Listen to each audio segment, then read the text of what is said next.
తీరాన ఆ పరమాత్ముడి పొట్టిల్లైన ఓదెలలో ఓ ప్రేతాత్మ పురుడు పోసుకుంటోంది.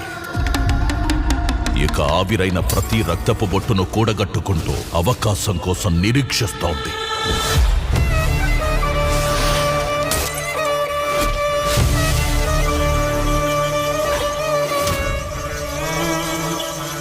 తిరుపతిగాడు సచ్చిండు కానీ వాడి ఆత్మ బతికే ఉంది.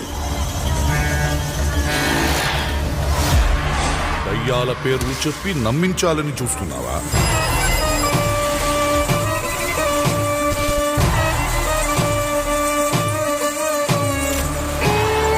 మనం నిలబడాలంటే భూమాత, మనం బ్రతకాలంటే గోమాత. మీరు బ్రతకడం కోసం వాటిని చంపక్కర్లేదు, వాటి ఉచ్చ అమ్మకున్న బ్రతకొచ్చు.